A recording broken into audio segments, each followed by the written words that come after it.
السلام عليكم ورحمة الله تعالى وبركاته. دونك مرحبا بكم في الجزء الثاني la partie 2 de dipôle RL selon le cadre de référence. Alors, dans la partie 1,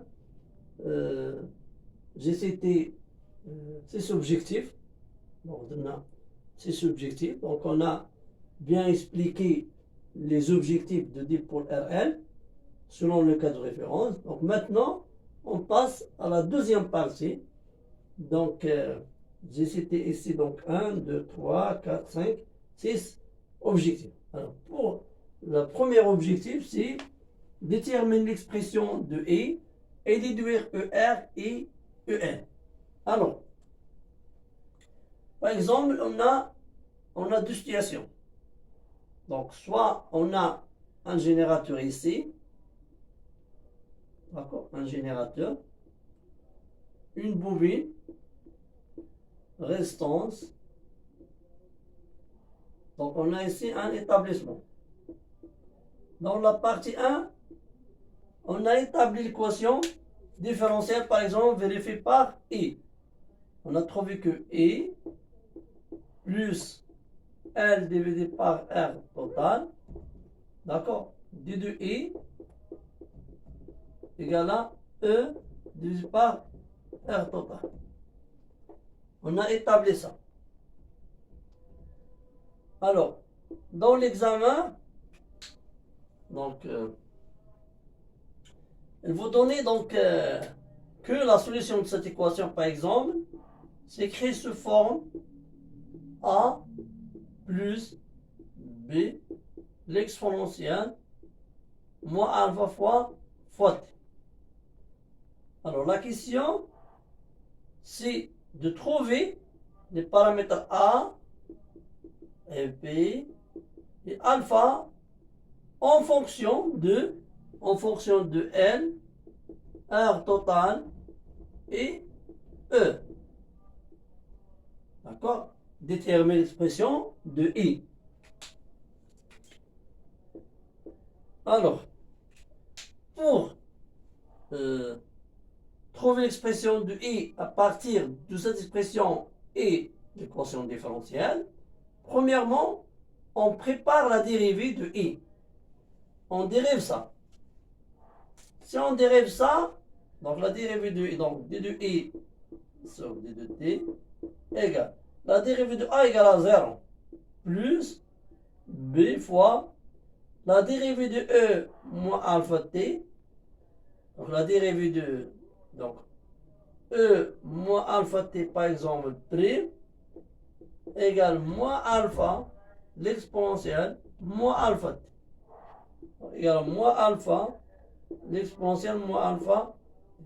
Donc il devient que moins B alpha U moins alpha T. D'accord? Maintenant on a préparé la dérivée. Donc on remplace cette dérivée. On remplace cette dérivée et cette expression dans l'équation. On remplace les deux. On remplace ça et ça dans l'équation. On obtient que A plus B, l'exponentielle moins alpha T, plus R sur R total, fois, donc, moins B, alpha, l'exponentielle moins alpha T, égale à E divisé par R total. D'accord? Donc, on développe ça, et puis on factorise avec P fois l'exponentielle.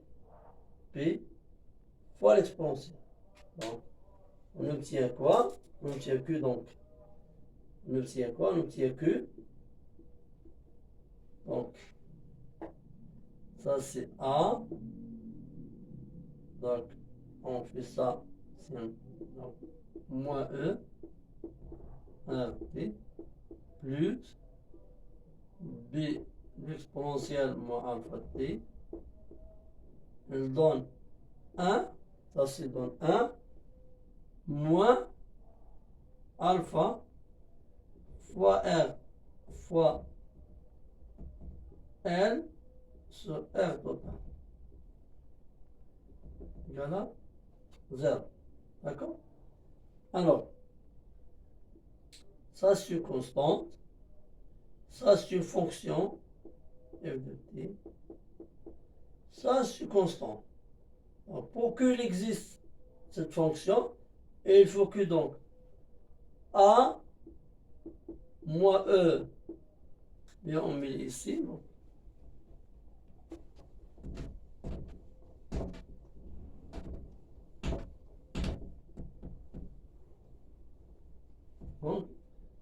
on a, donc ça c'est A moins E divisé par R total égale à 0. Alors A égale à E divisé par R total. On a trouvé A. Pour trouver alpha, on fait la même chose. Donc 1 moins alpha L R total égale à 0. C'est-à-dire que alpha égale à R total divisé par L. Alors, on a établi A et alpha. Il reste que A. Il reste que P.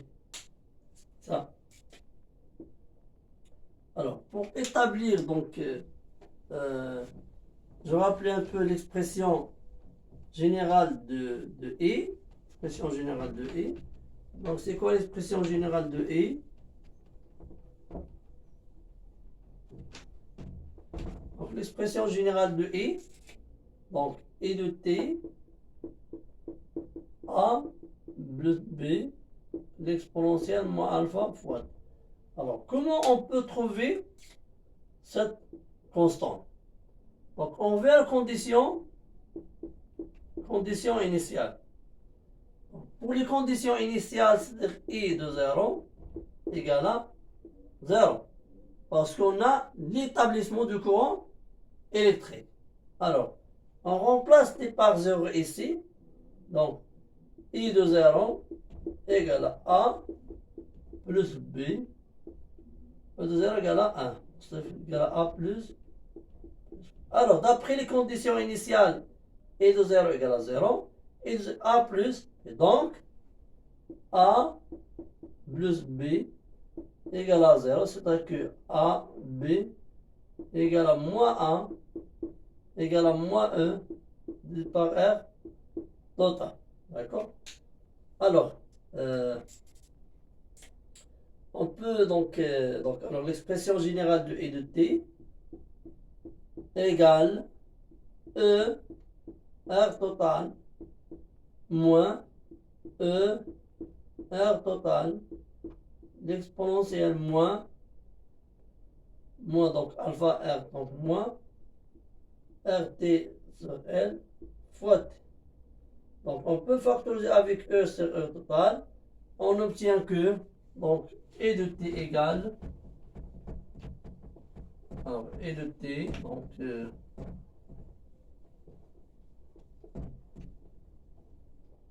de T, donc égale E R total 1 moins R total L fois T. Ça c'est E de T. Alors,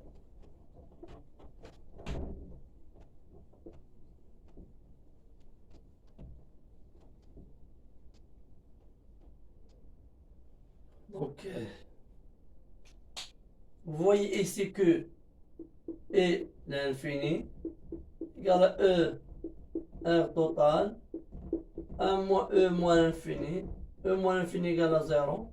Ce qui fait égal à E sur R total. Et l'infini donc égale à E, donc on note comme MP. Et permanent. D'accord? On va le voir dans la courbe que représente EP. Alors, comment on peut trouver donc l'expression de E de T maintenant, c'est quoi? C'est EP, donc 1 moins R total L fois T. Donc, comment on peut trouver ER? Expression de trouver ER. Donc, c'est quoi ER? Donc, ER égale à R fois I, donc égal à R et P 1 moins R total N fois T. Là, c'est EP. D'accord? Alors, pour établir EL, donc c'est quoi EL? Donc, pour établir donc, EL, donc c'est quoi EL? Comment on peut déduire l'expression de EL? Alors, c'est facile, hein? Donc, il y a deux méthodes, mais la méthode plus simple, qu'on a EL plus ER égale à E. Ce qui fait EL égale à E moins ER. D'accord? Égale à E moins R fois I. 1 moins R total N fois T. Par exemple, si, le cas particulier, si R égale à 0, يعني comme bobine parfait, alors R total égale à R et EP égale à E sur R. Alors que EP fois R fois EP égale à E. Donc il devient que UL égale à E moins E 1 moins RTL. Et donc qu'on développe, on tient que égale à E l'exponentielle fois T. Alors, ça c'est le cas simple.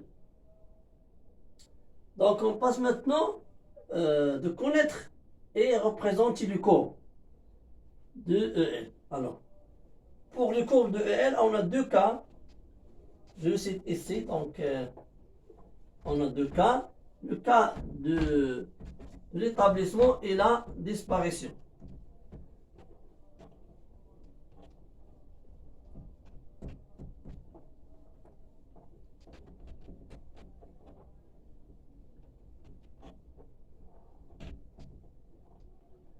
Alors c'est quoi? Donc, on a l'établissement du courant électrique, de E et de T, du courant électrique. Donc, dans le cas de l'établissement, on a E, donc, ça c'est E et P. Donc, comme ça. D'accord? Ça c'est E P, l'établissement. En cas de l'annulation, la disparition, bien l'annulation, la disparition, en cas la disparition,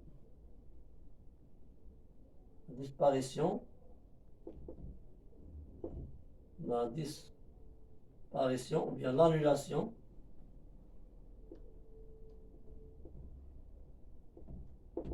la notion de E. Dans le cas de l'annulation,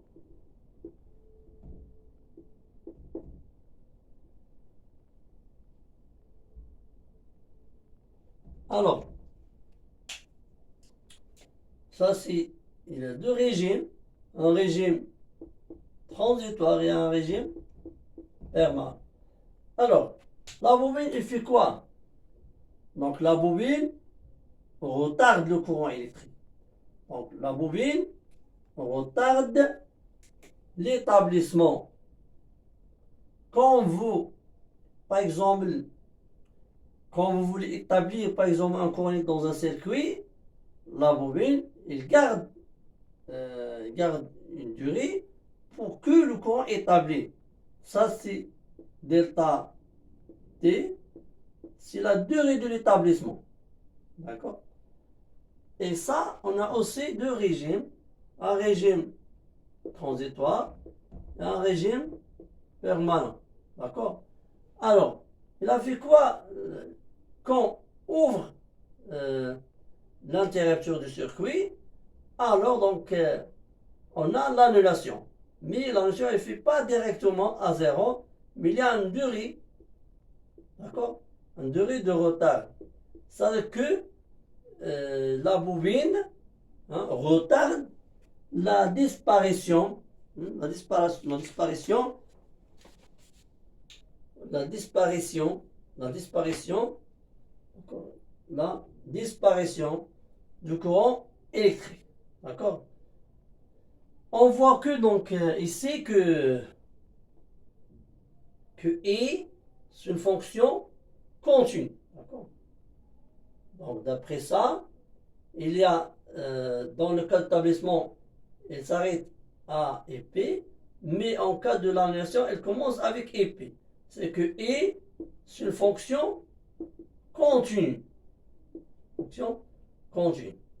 Alors, mais EL, c'est pas continu. Donc, EL, dans le cas de l'établissement, donc ça, c'est la courbe de EL. On peut le tracer mathématiquement. Ça, c'est E, donc elle fait. Ça, c'est dans le cas de R égale à 0. Mais en cas où R est différent de 0, donc la courbe se fait sous forme.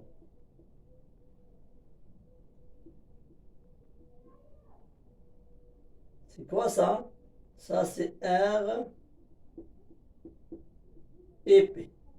Pourquoi? Parce que EL égale à RI plus L. Quand on a la régime permanent établi, donc ça c'est égal à 0, et reste que EL égale à R fois EP. D'accord? R fois, ça c'est R, R différent de 0. Donc dans le cas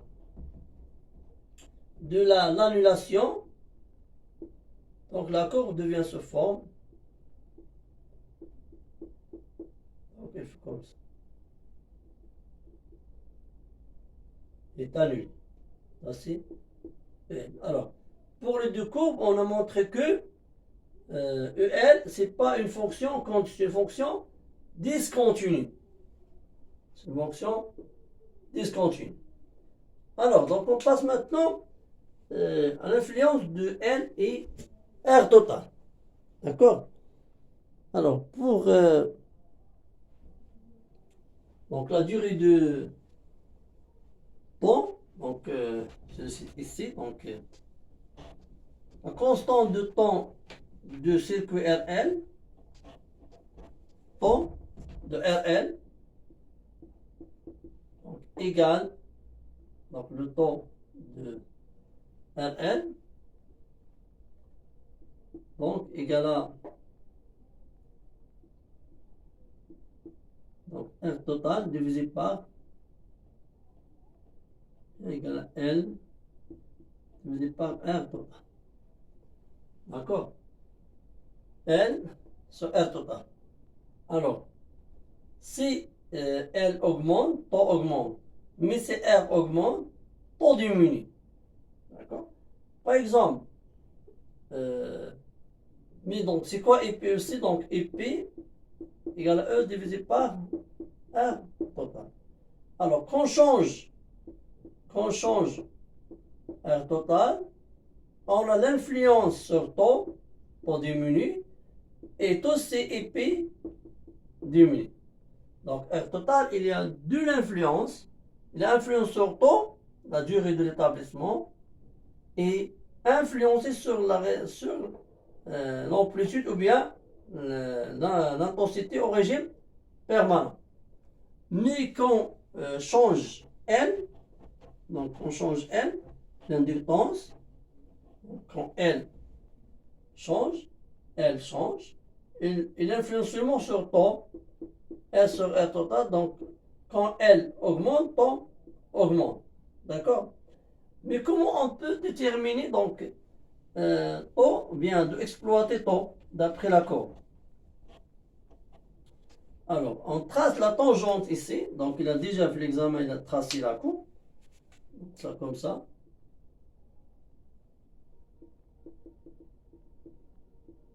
Ça c'est taux, d'accord? Alors, taux égale à L sur R, R d'autre.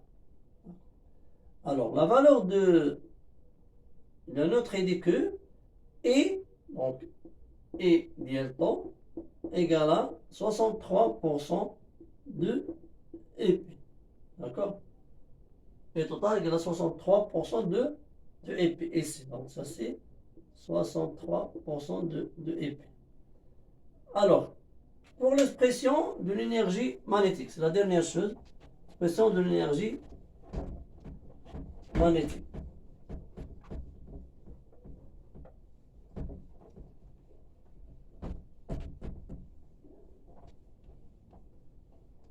Alors,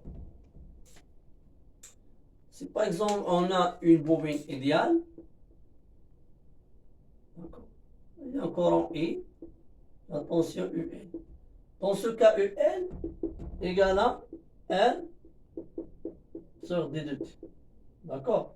Alors, la puissance reçue par la bobine égale à L fois I. Donc, égale à L. Donc, L fois I fois D de E sur. Alors, ça, d'accord, c'est quoi ça? Ça, c'est D sur D de T de E au carré divisé par 2. Donc, I au carré divisé par 2, donc il a trouvé ça. Quand on fait la dérivée de E2, 15 sur 2, c'est E sur D de T, d'accord? Que la puissance égale à L, la dérivée de E carré sur 2. C'est que la puissance égale D sur D de T de 1 demi L E carré. D'accord? Alors, et on sait que la puissance, c'est l'énergie divisée par T. Alors que l'énergie emmagasinée par la bobine égale à 1 demi L E carré. Et c'est une énergie magnétique. Hein? C'est une énergie magnétique.